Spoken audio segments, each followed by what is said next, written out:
This is where you get your news without the bias, just the facts. So there's been a report that Israel has killed a prominent Al Jazeera journalist inside of Gaza.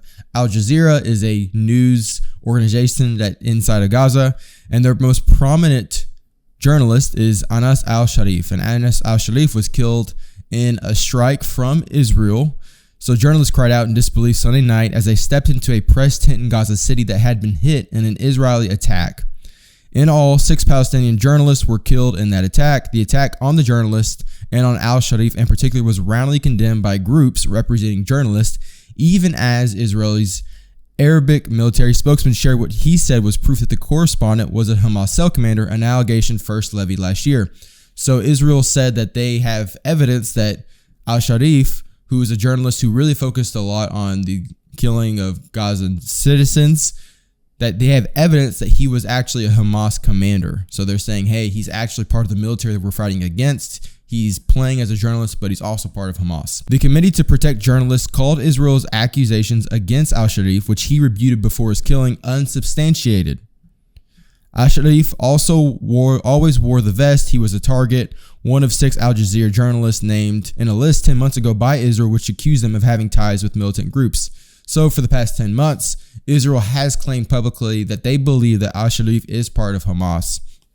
And al-Sharif and his people have said, hey, we feel that al-Sharif is in danger of being attacked and assassinated.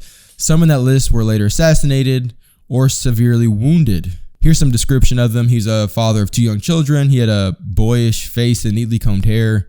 It's an interesting thing to put in the news article. And that reporting gained him huge admiration in Gaza and a combined social media of at least 2 million people globally on Instagram and X. So many of the reporting that came from Al Jazeera and from Gaza came from this person, al-Sharif. So here's more of a pro-Israel side of the news. So amid global outcry, IDF says Al Jazeera reporter it killed was receiving a Hamas salary. Okay, so an Israeli military spokesman asserted on Monday that the prominent journalist was an active Hamas member who received a salary from the terror group as the international outcry mounted over the Gaza City strike. This is quotes.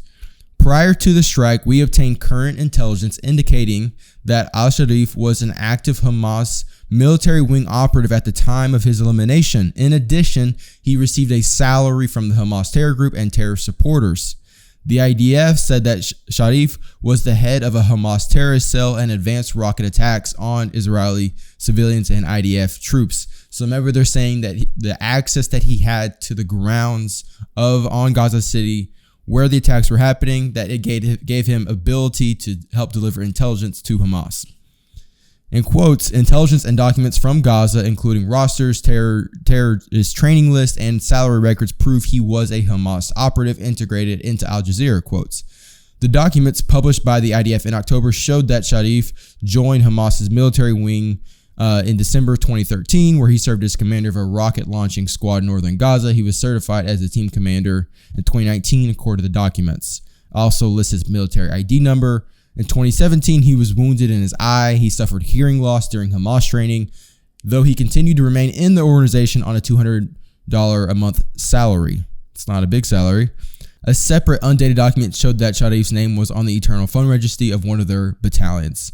So this is what Israel's claiming. Israel's claiming we have evidence, we have proof that al-Sharif was part of Hamas. Now, part of the claims that I've seen online contradicting what Israel is saying is they're saying, hey, if you have that proof, you need to go ahead and release it, which I would agree. If you have that kind of proof that he was a journalist for Al Jazeera and he was a Hamas terrorist leader, then they should release the claims so they can kind of die down some of the pressure. Earlier Monday, the European Union joined the chorus of international condemnations of the strike.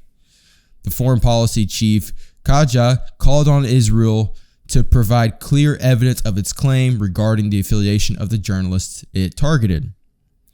United Nations Secretary General Antonio Guterres called for an independent and impartial investigation into these latest killings. Quotes, at least 242 journalists have been killed in Gaza since the war began. Journalists and media workers must be respected. They must be protected. They must be allowed to carry out their work freely, free from fear, and free from harassment. So Israel is being claimed of they're targeting journalists who speak out against what they're doing. We'll see what happens. It's more like, hey, he said, she said kind of thing. Nothing has been substantiated as of yet.